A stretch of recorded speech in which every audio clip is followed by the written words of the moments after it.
হঠাৎ বৃন্দাবনে দেবর্ষি নারদের মনে বাসনা হলো যে যাই বৃন্দাবনে গিয়ে একবার একটু সাধু সঙ্গ করে আসি। বহুদিন হলো সাধু সঙ্গ করা হয়নি, তা যাই একটু সাধু সঙ্গ করে আসি। এই ভেবে দেবর্ষি নারদ এবার ধীরে ধীরে বৃন্দাবনের দিকে যাচ্ছে। আর এদিকে বৃন্দাবনের কি অবস্থা মা? কৃষ্ণহারা হয়ে কৃষ্ণ শোকে সবাই বিভোর হয়ে আছে। কৃষ্ণ বিরহের তাপে গোটা বৃন্দাবন জ্বলছে।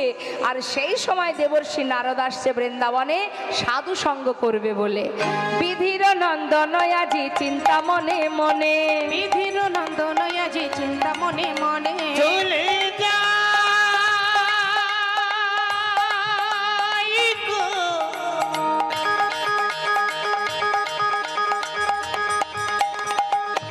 ওই নারদের ঋষি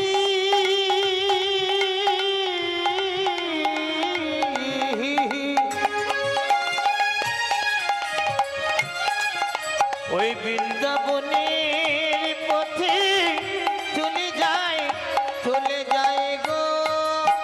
হে হে হে হে হে হে হে হে।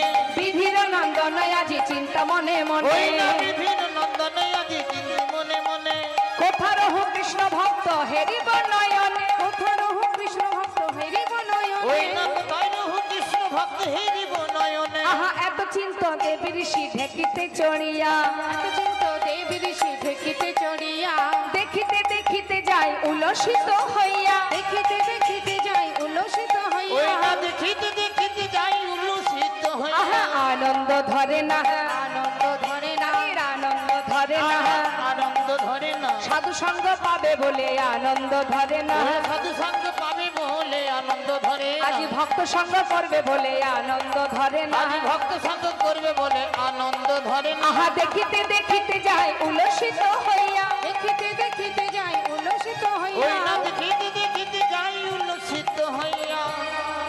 চারিদিকে দেখতে দেখতে যাচ্ছে কোথায় গেলে বৃন্দাবনে সাধু সঙ্গ পাবো। বহুদিন হয়েছে সাধু সঙ্গ করিনি, মনের আনন্দে সাধু সঙ্গ করবে বলে দেবশ্রী নারদ ছুটতে ছুটতে আসছে। আস্তে আস্তে হলো কি বাবা, একটা তাপ এসে তার গায়ে লাগলো। এত চিন্ত দেবী ঋষি চারি পানে চায়, এত চিন্ত দেবী ঋষি চারি পানে চায়, ওই না এত চিন্তাতে পুরুষি চারি পানে চায়, কোথা হতে তাপ আসি লাগে মোর গায়, কোথা হতে তাপ আসি লাগে মোর গায়, ওই না কোথা হতে তাপ আসি লাগিল মোর গায়। কোথা থেকে আসছে তাপটা? চারিদিকে খুঁজছে তাপটা কোথা থেকে লাগছে। তাড়াতাড়ি করে যত বৃন্দাবনে ভিতরে প্রবেশ করছে বাবা, ভিতরে যত প্রবেশ করছে তত তাপটা বেশি লাগছে, তত বেশি লাগছে। কি ব্যাপার, এই তাপটা কিসের? যখন বৃন্দাবনে প্রবেশ করেছে, বৃন্দাবনবাসীকে দর্শন করে তার মনে পড়ে গেল, সে বুঝতে পারলো যে তাপটা কিসের। বিরহের তাপ বাবা, হরিবল হারানোর যন্ত্রণা, হারানোর তাপ। মা যশোমতী কাঁদছে, ব্রজবাসী কাঁদছে, সখাগণে কাঁদছে, ধেনুবৎস কাঁদছে, রাখালগণে কাঁদছে, সবাই কৃষ্ণের জন্য কাঁদছে। এই বিরহের তাপ দেখে দেবর্ষি নারদের অহংকার দূর হয়ে গেল। হে দয়াময়, এতদিন ভেবেছিলাম আমি তোমার সবচেয়ে বড় ভক্ত, আমার মতো ভক্ত আর কেউ নেই। আজ বৃন্দাবনে এসে বুঝতে পারলাম প্রভু গো, যে আমার থেকেও বড় ভক্ত এই বৃন্দাবনে আছে। কত ভালোবাসে তোমায়, তুমি দ্বারকায় রাজা হয়ে বেশ রাজা হয়ে বসে আছো, আর বৃন্দাবনে সবাই তোমার জন্য কাঁদছে। কি সুখে আছো তুমি, কত সুখে আছো তুমি, সবাইকে কাঁদিয়ে কত আনন্দ ভোগ করছো তুমি, আর কত কাঁদাবে তুমি দয়াময়। হরিবল এতদিনে আমার অহংকার চূর্ণ হয়ে গেল প্রভু গো। আমি দেবশ্রী নারদ, আজ আমি না দেখে যাব না যে তুমি সবাইকে কাঁদিয়ে কত সুখে বিরাজ করছো। আমি দ্বারকায় যাব, আমি দ্বারকায় গিয়ে দেখবো তুমি কত সুখে আছো। আমি দেবর্ষী নারদ, আজ আমি তোমাকে উচিত শিক্ষা দিয়ে তবে ফিরবো প্রভু। দেরি না করে দেবর্ষী নারদ বৃন্দাবনের এহন শোকাহত জীব সবার চোখের জল দেখে, সবার কান্না দেখে সইতে না পেরে দেবর্ষী নারদ নিজের বীণাতে রাধা নাম গাইতে গাইতে এবার যাচ্ছে বৃন্দাবন থেকে দ্বারকাভিমুখে। নিজের বীণাকে বলছে, বীণা ছেড়ে দে ওই নাম, যে নাম এতদিন করেছিস ওই নাম আর গাইবি না। আজ থেকে তুই রাধা নাম কর। বল বল যন্ত্র রাধা নামে মন্ত্র, বল বল যন্ত্র ওই রাধা নামে মন্ত্র। যাগ যজ্ঞ ব্রত পূজা কিছু নাহি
নিজের বিনাতে রাধা নাম গাইতে গাইতে যাচ্ছে দ্বারকার দিকে। আসুন আমরাও সবাই মিলে দ্বারকায় যাচ্ছে রাধা নাম। দ্বারকাবাসী কিন্তু রাধা নাম কেউ জানতো না বাবা। দেবর্ষী নারদ রাধা নাম গাইতে গাইতে দ্বারকার দিকে যাচ্ছে, এদিকে ভগবান সিংহাসনে বসে আছে। আজ আসুন আমরাও লীলার সাথে সাথে যাচ্ছি, যখন সবাই একবার রাধা নাম গাইতে গাইতে যাব। সবাই মিলে দু হাত তুলে, দুটো হাত তুলুন, হ্যাঁ দুবাহু তুলে সবাই মিলে আমরা গাইব। সবাই বলবো, রাধে রাধে রাধে রাধে রাধে রাধে রাধে বল বল বল, রাধে রাধে রাধে রাধে রাধে রাধে বল। দোয়াতলে রাধে রাধে রাধে রাধে রাধে রাধে বল, রাধে রাধে রাধে রাধে রাধে রাধে বলো রাধে রাধে রাধে রাধে রাধে রাধে রাধে রাধে বল, রাধে রাধে রাধে রাধে রাধে রাধে বল, হে রাধে রাধে রাধে রাধে রাধে রাধে বল, রাধে রাধে রাধে রাধে রাধে রাধে বল।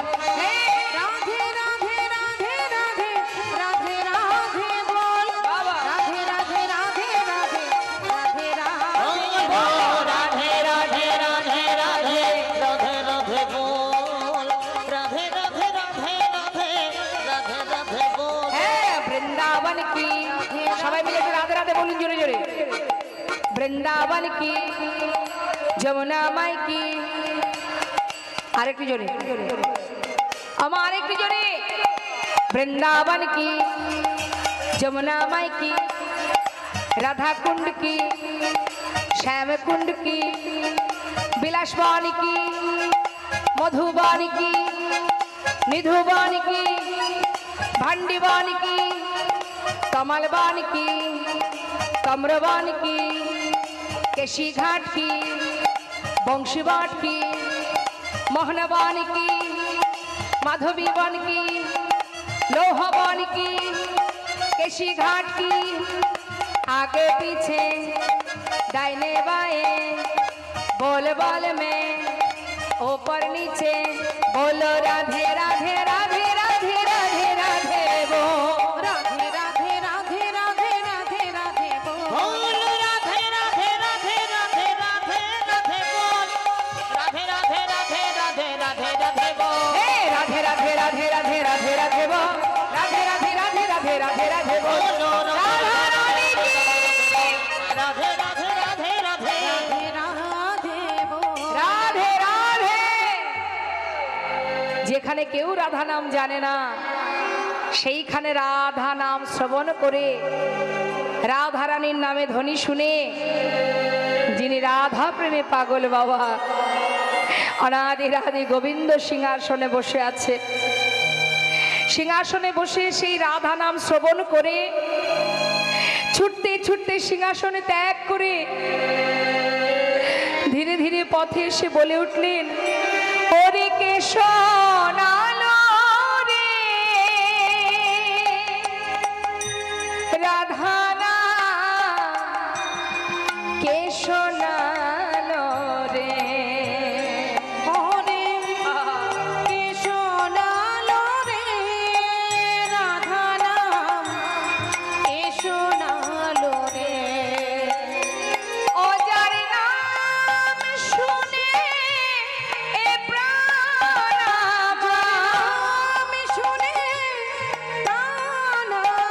ও যার নাম শুনে এ প্রাণ আমার, নাম শুনে এ প্রাণ আমার। ওরে আকুল কইল রে কেশনালো রে রাধা নাম কেশনালো রে রাধা নাম কেশনালো রে। দেবর্ষি, তুমি এসেছো বৃন্দাবন থেকে?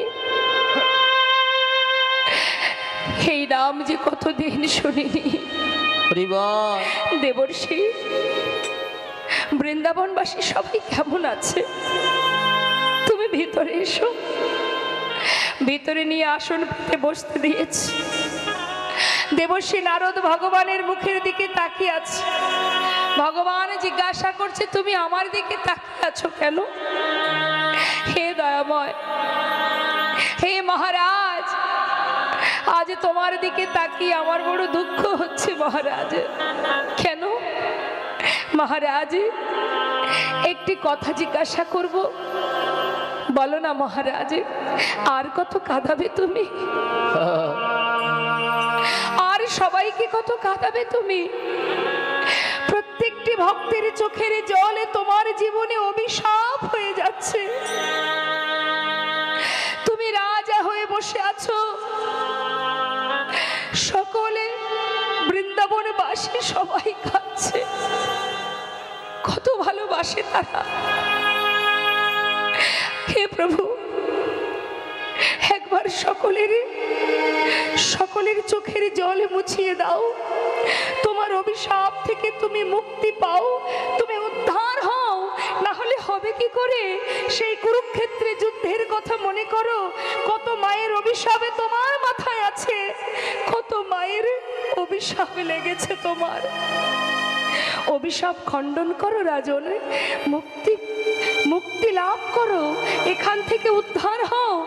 ভগবান বলছে, আমি কি করব দেবর্ষি? তুমি আমায় বলে দাও কি করণীয় আমার, আমি কি করব? দেবর্ষি নারদ চিন্তা করলেন, যেমন করেই হোক বৃন্দাবনবাসীকে এই প্রভাসে নিয়ে এসে গোবিন্দের সঙ্গে তাদের মিলন করাতেই হবে। তাই দেবর্ষি নারদ বললেন, শোনো মহারাজ, আমি যদি তোমায় যজ্ঞ করতে বলি তুমি করবে? যজ্ঞ? হ্যাঁ করব মহারাজ। তাহলে শুনে নাও, অপরাধ খণ্ডনের উপায় হলো যজ্ঞ করা। ত্রেতায় রামের রাজা ছিল, অশ্বমের যজ্ঞ কইল। ত্রেতায় রামের রাজা ছিল, অশ্বমের যজ্ঞ কইল। ত্রেতায় রাম রাজা ছিল, অশ্বমের যজ্ঞ কইল। রাজা ছিল, অসমে যজ্ঞ কইল। দানব্রত যজ্ঞ হবে এবে, মহারাজ দানব্রত যজ্ঞ হবে এবে। আর যে যজ্ঞ হবে প্রভু, সেই যজ্ঞের নাম হবে দানব্রত যজ্ঞ। দান ধ্যান করতে হবে। দান করলে কি হবে? তোমার সমস্ত পাপ, সমস্ত অপরাধ খণ্ডন হয়ে যাবে। কিন্তু মহারাজ, দান যদি করতে হয়, দান করার মতো দান করতে হবে, যেটা নিয়ম আছে সেটা। ভগবান বলছে, দেবর্ষি, তবে সে কি নিয়ম বলে দাও। মহারাজ, যে জনা যা চাইবে হাসি মুখে দিতে হবে। যে জনা যা চাইবে হাসি মুখে দিতে মহারাজ, হবে। যে জন যা চাইবে হাসি মুখে দিতে হবে।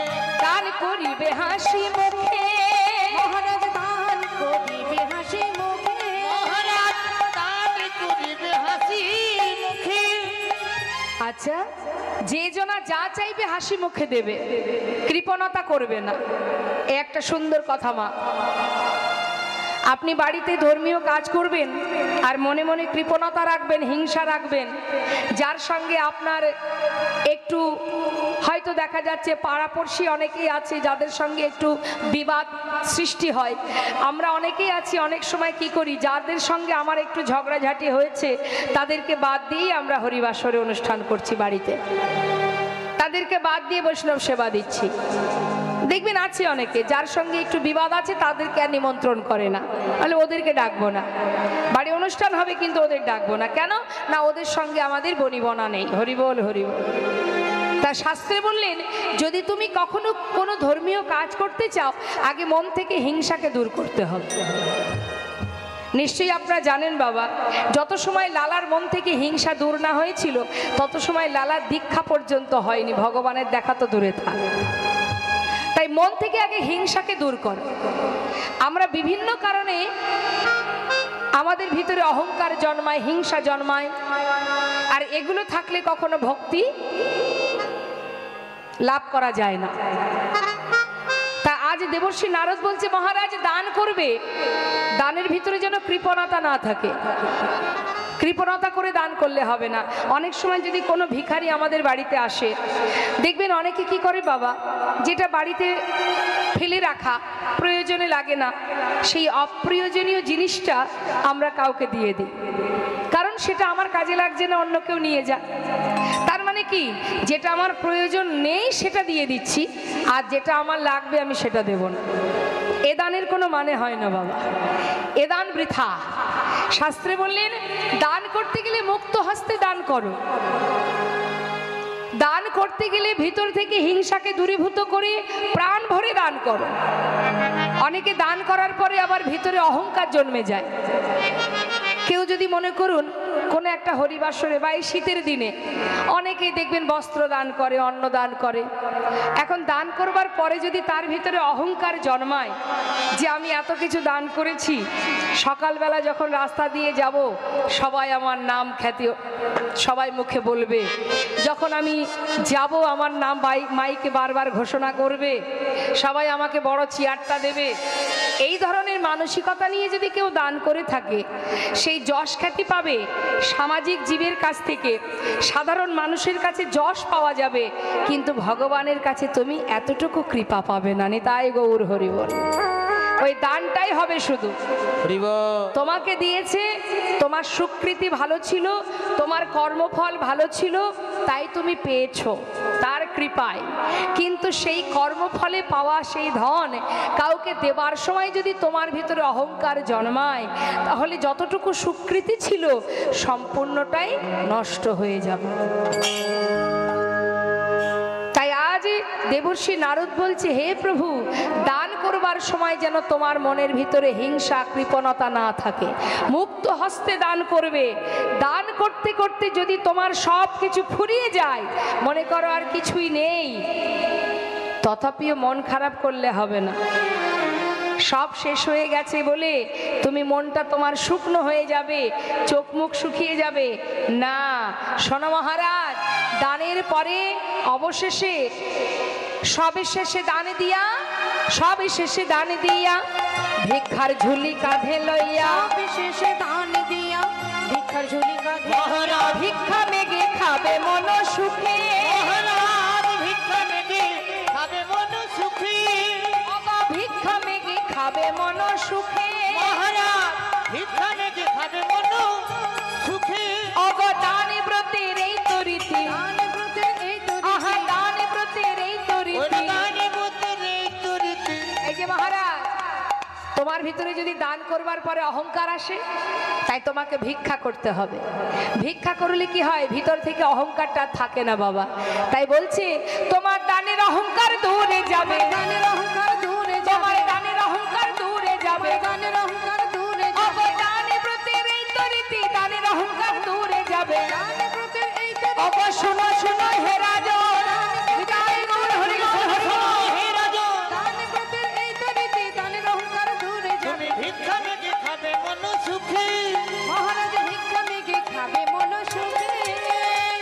নারদ নারদের কথা শুনি কহে দেব দিন মনে, নারদের কথা শুনি কহে দেব দিন আহা নারদের কথা শুনি কহে দেব দিন মনে, নারদের কথা শুনি কহে দেব দিন মনে। নিমন্ত্রণের ভারে কে বালবে, মহারাজ নিমন্ত্রণের ভারে কে বালাবে, তাহা শুনি মোহন কয় চিন্তা কেন দয়াময়, শুনি মোহন কয় চিন্তা কেন দয়াময়, চিন্তা করছো কেন দয়াময়, দেবর্ষিরে ভারে দাও এবে, ওই না দেবশ্রী ভারে দাও বেবি, তুমি দেবর্ষিরে ভার দাও এবে। চিন্তা কেন, নিমন্ত্রণের দায় দায়িত্বটা তো দেবর্ষিকে দিলেই হয়ে যায়, কারণ দেবর্ষি নারদ স্বর্গ মর্ত পাতাল সব জায়গায় ঘুরে বেড়ায়, রাস্তাঘাট অলি গলি সব দেবর্ষির জানা। তাছাড়া ওর গাড়িটাও তো খুব ছোট বাবা, গাড়িটা কি M80 দেবর্ষি নারদের গাড়িটা কি ঢেকি, তার মানে কি সরু গলি হলেও ভিতরে প্রবেশ করতে পারবে, তাই না? আর স্বর্গ মর্ত পাতাল সব জায়গায় দেবর্ষি নারদ ঘুরে বেড়ায়, তাহলে নিমন্ত্রণের দায়িত্বটা দেবর্ষিকে দেওয়া হয়। ভালো কথা। ভগবান দেরি না করে এবার তিনি পত্র লিখলেন, স্বর্গ মর্ত পাতাল এবং ভগবানের গুরুদেব দেবাদিদেব মহাদেব গুরুর কাছে পত্র লিখলেন। তারপর স্বর্গমর্ত পাতাল সমস্ত দেব দেবী সবার জন্য পত্র লিখেছেন বাবা। পত্র লিখে বলাই দাদার হাতে দিয়ে বলছে, দাদা একটু দেখো তো ঠিকঠাক পত্র লেখা হলো কিনা। দাদা দেখছি সবই ঠিক আছে, কিন্তু ভাই কানাই বৃন্দাবনবাসীর জন্য পত্রে লেখেনি। বলে উঠলেন, কানাই এত বড় যজ্ঞ করবি, সবাইকে নিমন্ত্রণ করলি, কিন্তু তুই বৃন্দাবনবাসীর জন্য পত্র লিখলি না। দেখ কানাই, যদি তুই বৃন্দাবনবাসীর জন্য পত্র নাই লিখবি, আমি তো সেই বৃন্দাবনেই থাকি, তাহলে আমিও তোর যজ্ঞে থাকবো না। দাদা আমি জানি তুমি এমন কথাটা বলবে, কিন্তু দাদা গো, নিমন্ত্রণ করলে সবাই আসে, যদি পত্র দিয়ে নিমন্ত্রণ করা হয় সবাই আসে, কিন্তু নিমন্ত্রণ না করলে যদি কেউ আমার যজ্ঞে আসে, আমি তো তবেই বুঝবো যে সেই আমার প্রকৃত আপনজন। তাই গৌর হরিবল হরিবল। কি গো মা, বাড়িতে কোনো অনুষ্ঠান করলে আমরা কাকে নিমন্ত্রণ করি? বাইরের লোককে, তাই না? ঘরের মানুষকে পত্র দিয়ে নিমন্ত্রণ করি। তা গোবিন্দ ঘরের মানুষ ভেবেছে কাদেরকে? বৃন্দাবনবাসীকে। যে দাদা তারা তো আমার নিজের জন, পত্র না দিয়ে নিমন্ত্রণ তারা যদি শোনে তাহলে তারা আসবে, আর যদি না আসে তাহলে আমি জানবো তারা আমার কেউ আপন নয়। বেশ দাদা, তুমি বলছো যখন, মাতা পিতার জন্য আমি পত্র লিখব। মা বাবার জন্য পত্র লিখে ভগবান দেবর্ষি